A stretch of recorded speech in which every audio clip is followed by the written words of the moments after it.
Something's going on, it's not good. Air traffic controllers in California face a catastrophe.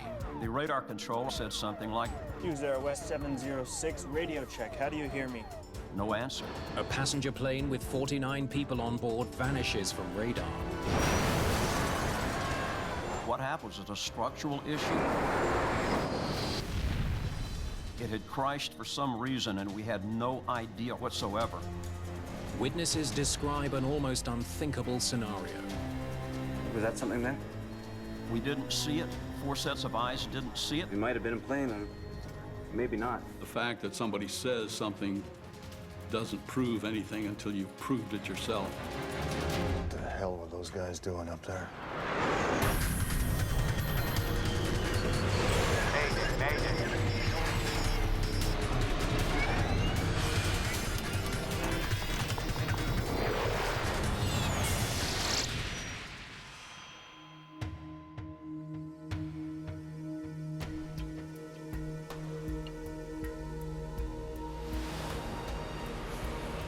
Los Angeles International Airport.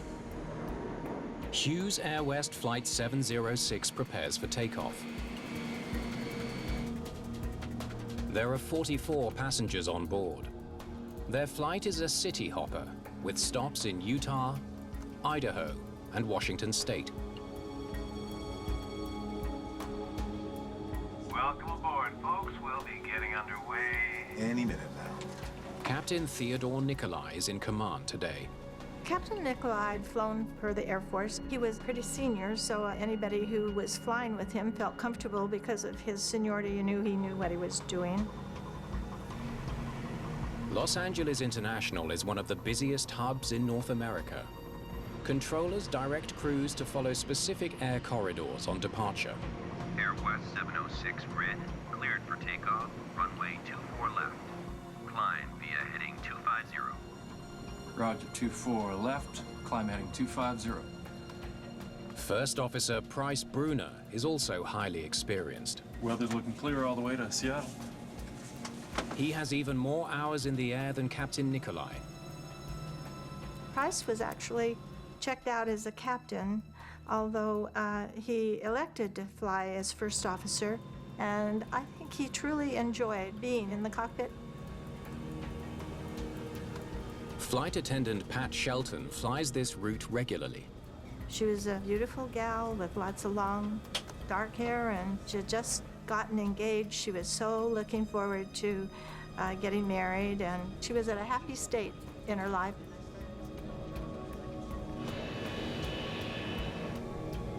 Runway's clear.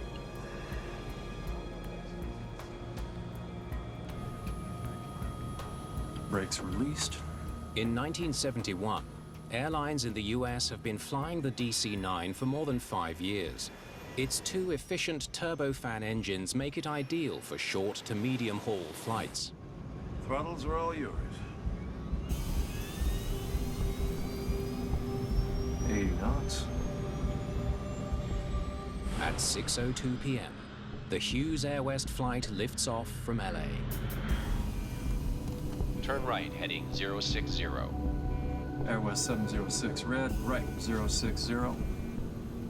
The heading takes the plane west over the Pacific Ocean before turning northeast towards its first stop, Salt Lake City. 4 minutes after takeoff, First Officer Bruner contacts a different control center north of LA. Los Angeles Center, good evening. Air West 706 Red with you. Climbing through 6,000. The Los Angeles Air Route Traffic Control Center. Air West 706 Red, turn left, heading 040 until receiving Daggett. Head controller Roger Anderson is helping a trainee operator get up to speed. That's it, you gotta keep scanning. It's something where you can't stop and think about each decision in depth. You have to make quick decisions, a lot of reaction. You got to move at a fast pace. Controllers must keep planes at a safe distance from one another as they fly in and out of LA. In addition to Air West, the radar controller may have been talking to 5 or 6 other jets climbing out towards the northeast, in addition to a small number of crisscrossers back and forth through the airspace. Okay, 040, direct to Daggett. The controllers monitor the Hughes Air West DC-9 on radar. They use markers called shrimp boats to track the position of every plane. Shrimp boats. This was before automation. And these were little small plastic markers with a pointy end, and we'd write on them with a grease pencil, and it would contain just basic information like aircraft call sign, sometimes the assigned altitudes, as much information as you can squeeze with a grease pencil onto a little plastic marker. The sound of an emergency transmitter warns the controllers that a plane in the area may be in trouble. They need more information to figure out what's happening. Frequently at the time, people would accidentally trigger the transmitter. It was seldom a real situation, so we didn't tend to pay that much attention to it. At this point, we look back, and our shrimp boats, where Air West 706 is, the target's missing. The radar controller said something like, Hughes Air West 706, reset your transponder. Radar contact lost. there's no answer. Air West 706, Radio check, how do you hear me? no answer. This is getting bad now. We've lost a target, and we've got no communications with the aircraft.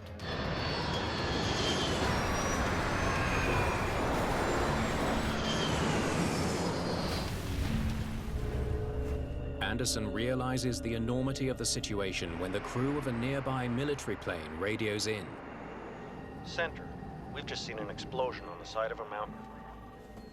Hey, something's going on. It's not good. And he said, Center, I didn't see it, but my co-pilot looked out the window. He saw explosions on the side of the mountain. Well, then, we knew something bad had happened. What the hell happened? A DC-9 with 49 people on board has slammed into the California hills. Did Air West just explode? Did a wing fall off? What happened? Was it a structural issue? It had crashed for some reason, and we had no idea whatsoever. The loss of the DC-9 will attract a lot of attention because of its high-profile owner. Just a year earlier, the airline was purchased by billionaire aviator Howard Hughes, one of the most famous people in America. Howard Hughes was looking for an airline to buy at a good price, and eventually they found Air West. It then became Hughes Air West.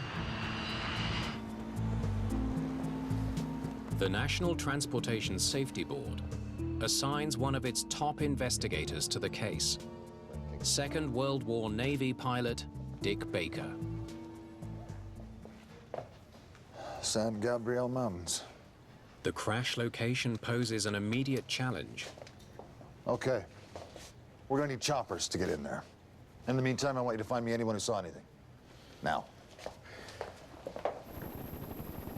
In this case, the accident site was very remote and in very precipitous mountain terrain. That makes it always difficult for the investigators to get out there. The crash site is just a few kilometers from the town of Duarte, California. It's the best place to find witnesses. In the hours after the crash, dozens of people come forward with the same story. They say they heard an explosion and looked up to see the DC-9 falling like a leaf to the ground. Most have no idea what caused the explosion, but a handful of witnesses say they do. They insist it was a mid-air collision between the DC-9 and a fighter jet.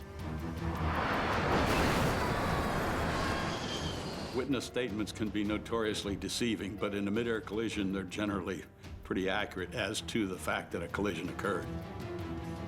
Investigators need to figure out where this second jet may have come from. With the American war in Vietnam raging, military air bases on the West Coast are extremely active. There are several in Southern California alone.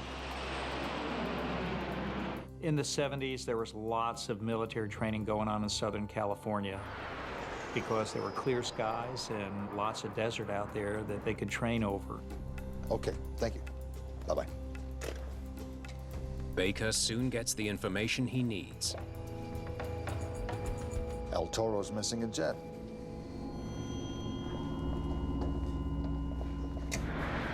An F-4 Phantom hasn't made it back to nearby El Toro Marine Corps Air Base. It's the military's most advanced fighter. The two-man jet is capable of flying at twice the speed of sound and outmaneuvering almost everything else in the sky. It was simply the meanest aircraft on the block. It had a radar missile capability, so you could shoot BVR beyond visual range. It was high speed, more than Mach 2 capable.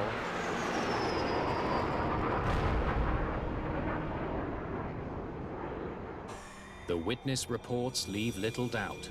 The missing fighter from El Toro is the aircraft that collided with the DC-9. But how could experienced fighter pilots fly into a much slower civilian plane? What the hell were those guys doing up there?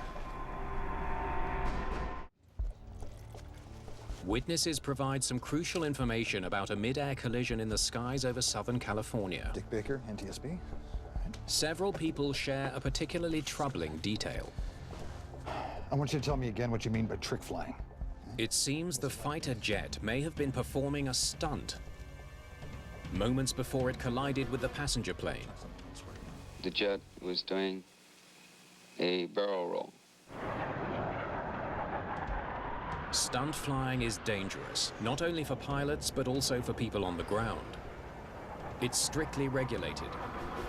If he was performing acrobatic maneuvers in an area that was not specifically assigned for acrobatic maneuvers, it would be in violation of his operating instructions for any military flying. Investigators hope recordings of air traffic radar will tell them more about what the F-4 pilots were doing. But the controllers on duty that day say the fighter didn't appear on their radar at all. I would have warned Hughes if I'd seen the jet. And they have the tapes to prove it. We didn't see it. 4 sets of eyes didn't see it. The target wasn't there. What you don't know, you can do nothing about. Investigators learn the identities of the F-4's 2 crewmen, Marine pilot James Richard Phillips and radar intercept officer Christopher Sheese.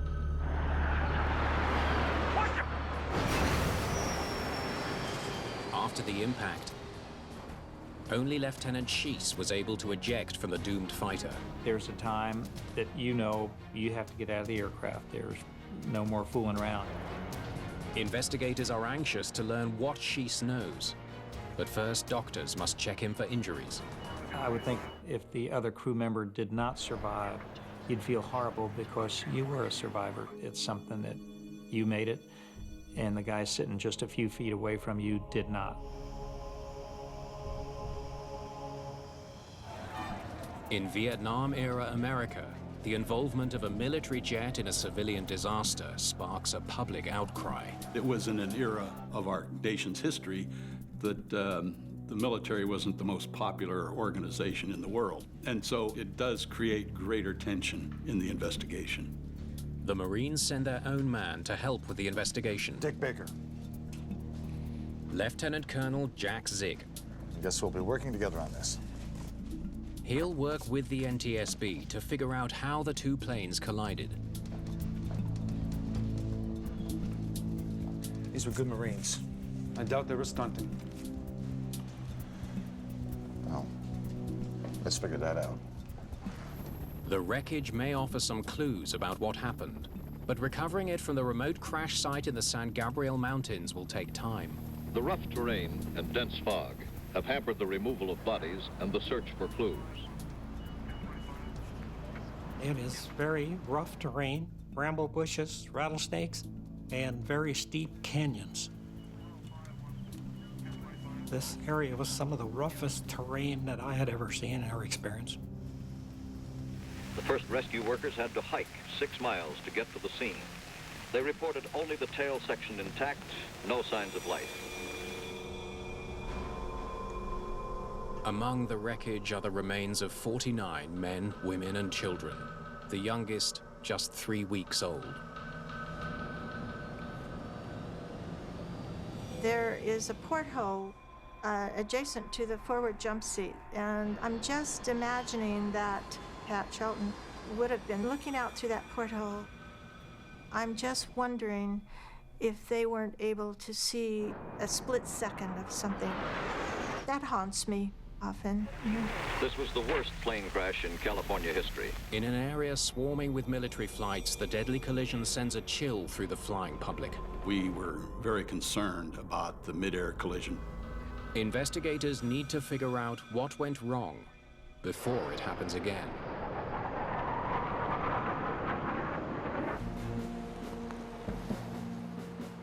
A day after the crash, they get a chance to talk to the accident's sole survivor.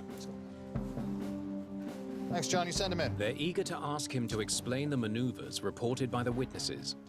There's a tremendous urgency to talk to any survivor of an accident, to get to them as quickly as possible, because they tend to build on news stories, so you don't get the clear, unfiltered description. Sit down, Lieutenant. We won't bite. What were you doing? Who, what, when, where, and why? Lieutenant Christopher Schiess is just 24 years old. He insists that he and his pilot were not stunting. He maintains the collision was not their fault at all. The DC-9 hit us. Like this. His nose to our tail. Hold on, back up a bit. Tell me exactly what happened. On the day of the crash, Schiess was flying in the rear seat of the F-4, the usual position for the Radar Intercept Officer, or RIO. Copy, Rick. Climb to 15,000. 27-year-old First Lieutenant Rick Phillips is in the forward seat, flying the jet. The pair have already flown across 4 states. Their mission now is to get the F-4 back to home base, El Toro, California.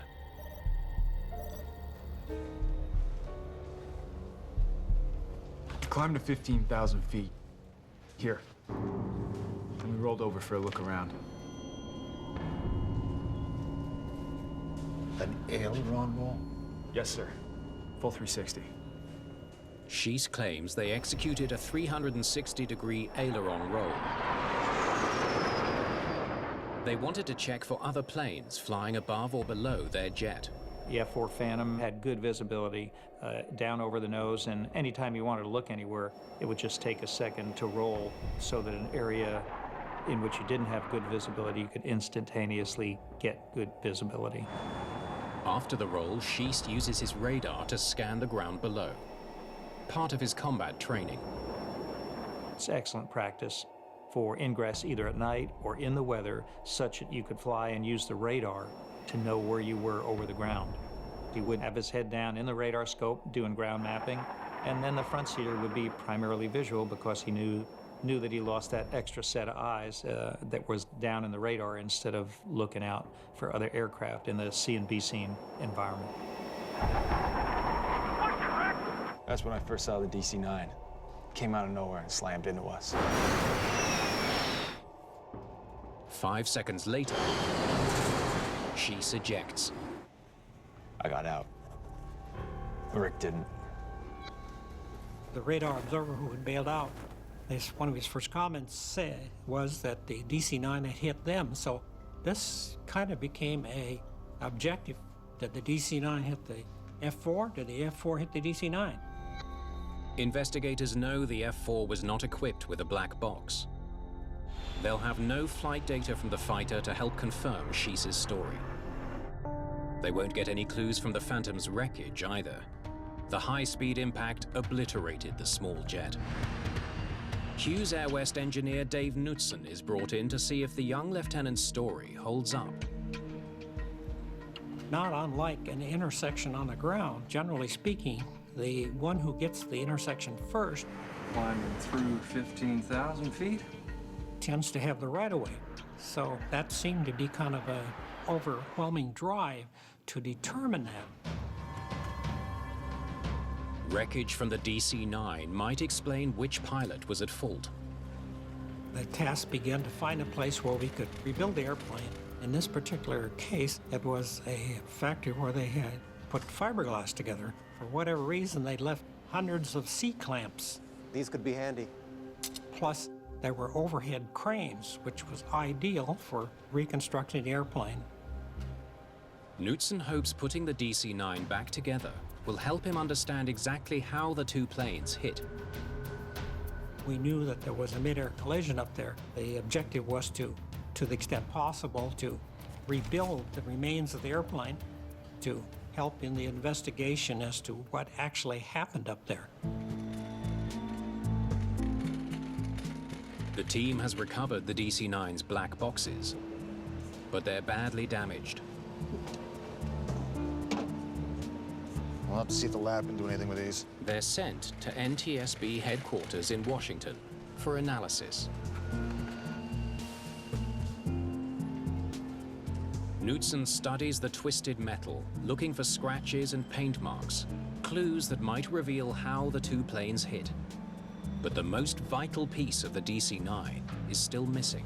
We had recovered the main section, which was in this canyon, along with all that remains, but we still were missing the front end of the cockpit area. How to find the rest of it?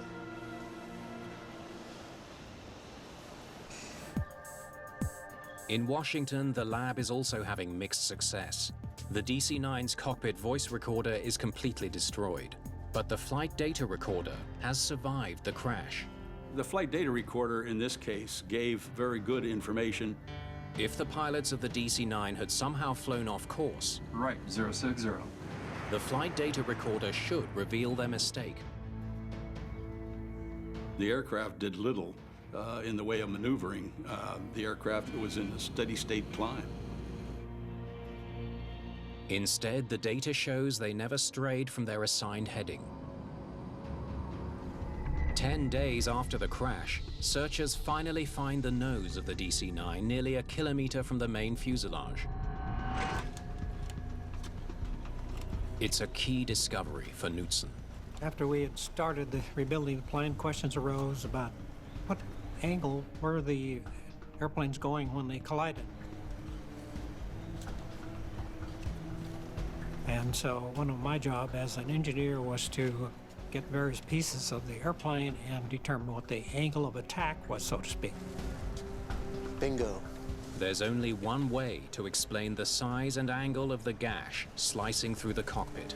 Looks like the stabilizer cut the plane in two. Once we got the plane constructed, you could back off and you could see where the vertical stabilizer of the fighter came right underneath the pilot's seat and just sliced off the nose. So if they hit like this, the F4 had actually penetrated the DC-9 on the left side a few feet from the nose. So frankly, F4 hit the DC-9 rather than the DC-9 hitting the F4. And we know who hit who. The markings suggest the F4 tried to avoid the DC-9 at the last second. Cut off the nose of the airplane. And that took away all the controls, and the airplane, as some of the observers on the ground said, it was like a falling leaf until it hit the ground.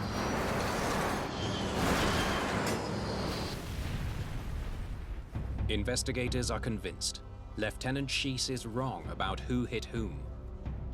More troubling, it's not the only part of his story that doesn't add up. he says they hit 15,000 feet here. The witnesses say that they saw them roll here.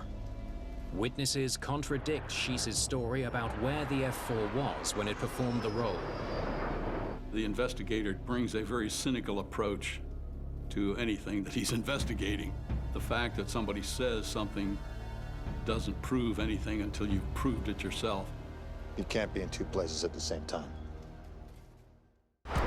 Some witnesses insist that a Marine F4 was performing stunts just before it crashed into the Hughes Air West DC-9.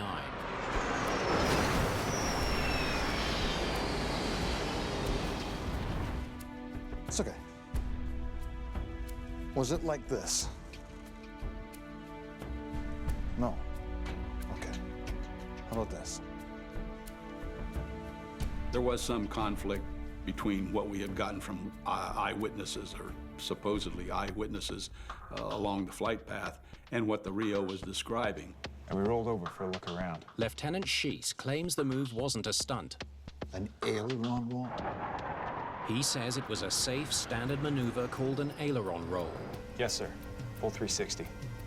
I could best describe that as simply flying in a level, upright position and placing the stick either to the left or to the right, and the aircraft rolls about the longitudinal axis. During an aileron roll, the jet flies in a straight line at a constant speed. But during a barrel roll, loops are added, so the jet covers less ground in the same length of time. Investigators should be able to figure out which maneuver it was by reconstructing the F-4's flight path. We actually flew the route of the flight and were able to duplicate the aircraft's progress along the flight path. Lieutenant Schiess's recollection of the flight.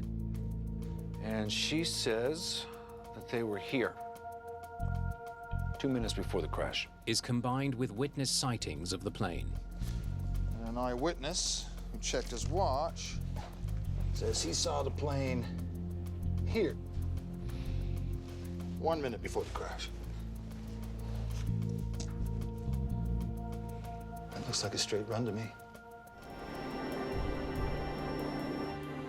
From the ground, it would have been easy to mistake one maneuver for the other. There was no indication that he was what you would classify as a hot dog or undisciplined in his activities. I'm sure that they were more interested in getting home than they were in, oh boy, I've got an airplane and an hour to kill and watch this or something of that nature. But something still doesn't add up. The F-4 is an incredibly nimble aircraft. It can turn much more sharply than any commercial airliner.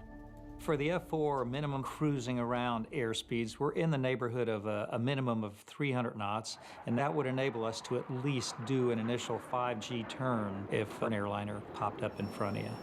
If the F-4 wasn't stunting, why couldn't it avoid the much larger and less nimble DC-9 in its path? Investigators study the basics. The weather. It was what I would classify as a typical Southern California day. There were no obstructions to visibility. We're missing something. We need Schiess back here. I don't believe that the initial descriptions by the Rio of his flight path and what activity had taken place was in any way in error because of deliberate action on his part. I think he was very much in shock as a function of the event he had been through. Okay, Lieutenant, let's go back to the very beginning. What were you doing before the flight? Before the flight, we were at the base in Fallon, getting the F-4 looked over. On the afternoon of June the 6th, the young officer is 600 kilometers from Los Angeles at an airbase in Nevada. His F-4 Phantom is one of a group of fighters that's been practicing air intercepts over the western United States. They were en route from Fallon Naval Air Station up in Nevada back to Marine El Toro in the South Los Angeles basin, relatively close to LAX. Just needed some guidance with an oxygen issue and we were good to go. Oxygen issue? Investigators learned the F-4's high-altitude oxygen system was leaking. So there's no way to fix it at this base? Mechanics in Nevada couldn't fix it. Sir, it's Lieutenant Schiess. Yes, sir. Will do. Yeah, they still want us to head back to El Toro. To avoid using the broken oxygen system, just keep it nice and low. They've been ordered to fly at low altitude. And that's what we did. At 5:15 p.m., the F-4 takes off. Pilot Rick Phillips cruises lower than he ordinarily would. If it hadn't been for the oxygen problem, he could have flown much higher and clear of commercial traffic leaving Los Angeles.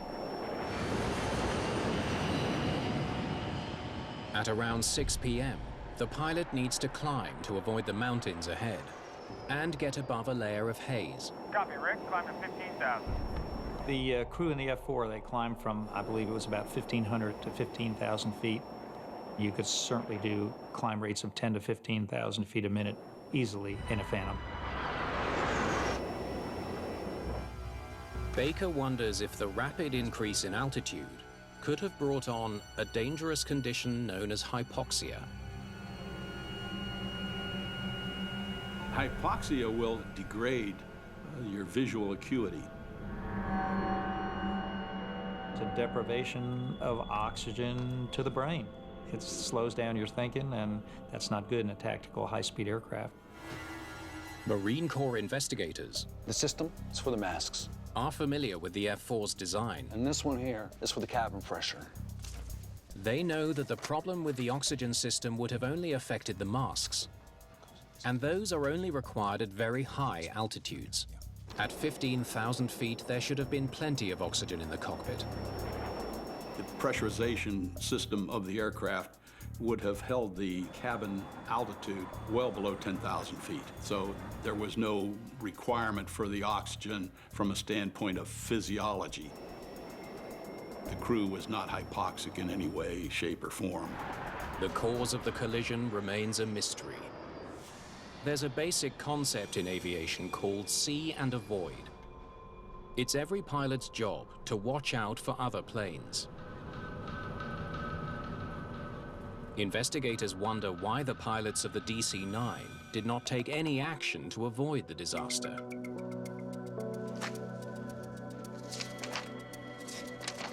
Not much here. You got anything? Investigators find that commercial pilots don't get as much training as their military counterparts when it comes to visual scanning. Engage autopilot. There was no formal training at Air West with respect to see and avoid scanning. The crew may have had some residual training from past military experience, but Hughes Air West did not have an established program. Too bad you're missing Dodge's game tonight.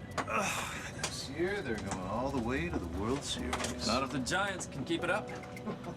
I don't think that the average crew member in the airlines was aware of how significant outside scanning was or should be.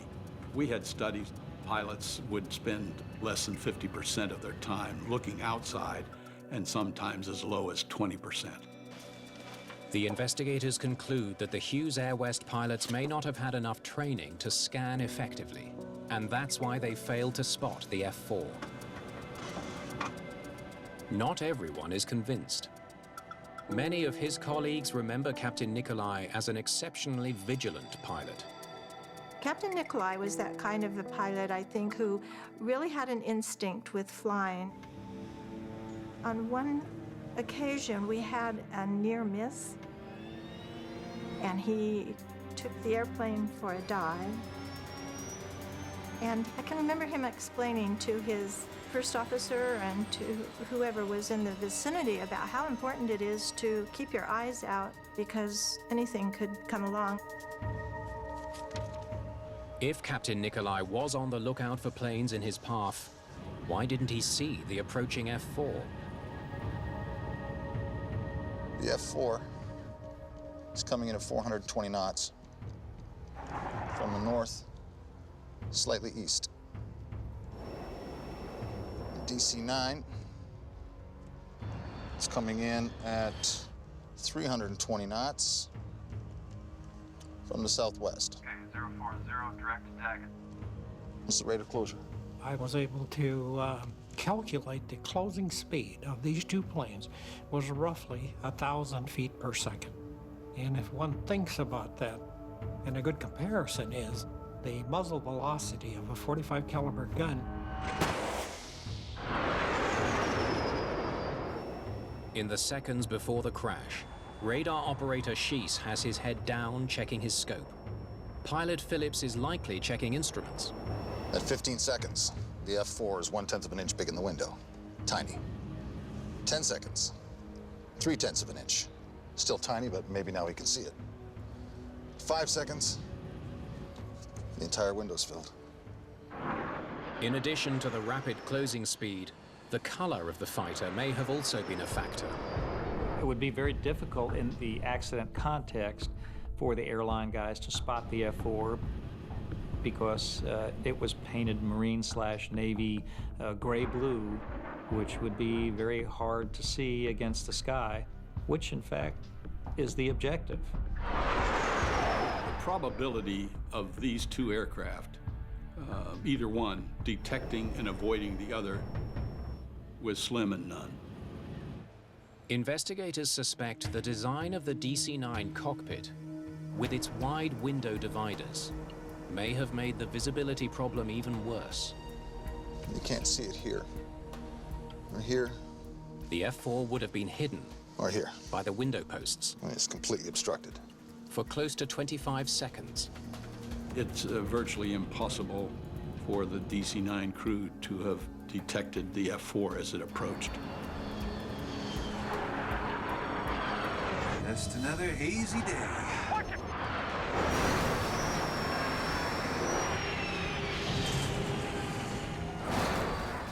None of the pilots that day had enough time to see the other plane in their path. But air traffic controllers are supposed to make sure planes fly at a safe distance from each other and prevent collisions in the sky. Air West 706 red, turn left, heading 040 until receiving Daggett. But they didn't see the F-4 either. Why did the F-4, the Marine aircraft, not show up on the radar? The fact that the DC-9 was under radar control at the time raised many questions about why did they not give warning or a traffic alert to the DC-9, which was their primary responsibility of the air traffic controllers. Couple rookies in there. Investigators wonder if the inexperience of the trainee controllers could have played a role. A new person training in an air traffic control facility has to train with live traffic. Now there's a lot of simulation equipment available for training, but back then we had none of that. But when they study staff reports and transcripts, they all check out. They find the trainees were well qualified and well supervised. The two trainees, you can say, well, they were trainees. What do they know? They probably weren't paying attention. Wrong. Trainees are paying attention much more closely than a journeyman controller, who can tend to get a tad complacent because they're so comfortable with the routine. There appears to be no way to explain why the radar system in Palmdale didn't detect the F-4. Then investigators discover some key details about the equipment installed there. The system may not have been reliable enough to accurately track a fast-moving fighter jet. It was nothing more than World War II technology, and temperatures generated by this equipment would cause the equipment to drift drastically, and sometimes it would drift so bad off its peak performance that we really couldn't see at all. Investigators need to know exactly what the radar in Palmdale can and cannot see. Investigators conduct a radar test. They fly an F-4 along the route Sheese and Phillips took to see whether it can be picked up by radar in Palmdale. Was that something there? The F-4 is traveling almost 500 miles an hour. The F-4 does 6 runs. The controller can barely track the fast, stealthy fighter. It might have been a plane, or maybe not. It could just be interference that was shown frequently on the radar, ground clutter, who knows what. A single blip means absolutely nothing. We have to have a history of blips to see that it's actually traffic. They conclude it would have been almost impossible to detect the Marine F-4 as it streaked across the sky. He's all alone, and no one knows he's there. To make matters worse, in 1971, military pilots were not routinely briefed on civilian air traffic routes. The military pilots were not that familiar with what the civilian pilots were doing, not just the Los Angeles area, but in other heavy congested areas. The military plane was under no obligation to check in with civilian air traffic control. These are the roads in and out of LAX. The air corridors surrounding LAX are like spokes on a wheel that extend for miles. Flight 706 was following one of those established corridors. Well, your guys were crossing one of the busiest flight paths in the country. I assume they knew it was there? We should stay clear of traffic if we cut east of Los Angeles. Sheese tells investigators that they hope to avoid commercial air traffic by skirting the city. Instead, they turned into one of the airport's busiest lanes. The terminal area chart would show those departures, but the military doesn't have those because they don't operate out of Los Angeles International Airport. The question I have in my mind is, why did the F4 crew, why did they not get a hold of an air traffic control guy to let them know where they were and what they were doing? The investigators reach an alarming conclusion. Air transportation in America has a dangerous flaw. The military and civilian systems don't communicate. Could we've done anything different? No, absolutely not. It was just something that happened. We could not have changed it, not us. The exhaustive investigation produces two separate reports, one civilian and one military. They cover every detail of the deadly accident. How two Marine airmen were hindered by an oxygen leak. So there's no way to fix it at this base? How they took off without advising civilian air traffic controllers and flew low over the California desert. Was that something there? How controllers couldn't track the supersonic fighter jet, and why the crew of a DC-9 with 44 passengers on board never saw them coming. Just another hazy day.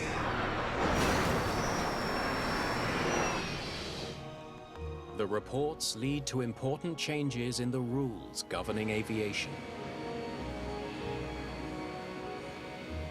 Military pilots used to fly VFR, visual flight rules, which has a much lesser requirement for reporting positions and that sort of thing.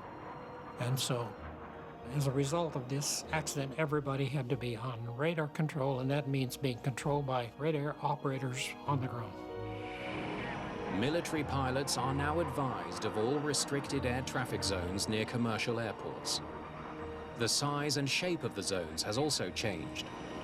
There was a continuum of revision to restricted airspace into what we call the upside-down wedding cake. No longer merely spokes from a hub, restricted airspace at busy airports now surrounds the entire terminal. Hughes Air West was sold in 1980 and eventually folded into Northwest Airlines. But the legacy of the airline's deadliest accident endures.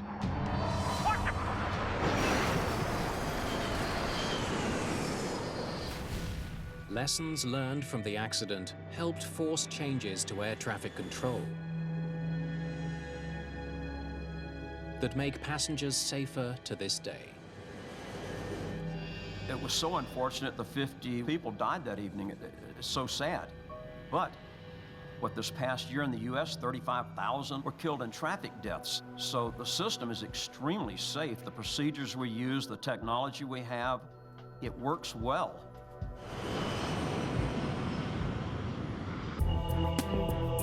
Air Crash Investigation is back after the break when aviation experts turn to an ingenious experiment to uncover the full explanation for a plane's icy end.